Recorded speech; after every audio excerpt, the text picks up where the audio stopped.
This is a consonant sound. It's pronounced mm.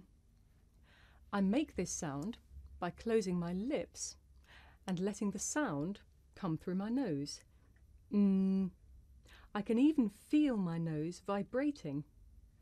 You try. Mm.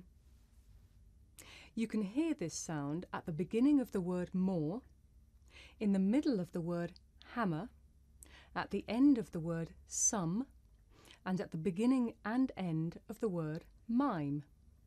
Now you try. Listen and repeat. More. Hammer. Some. Mime. Good.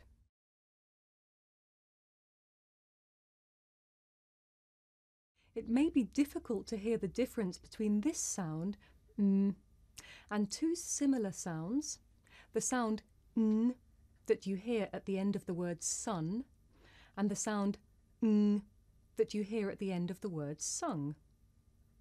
Now listen carefully and watch the shape of my mouth as I say these words.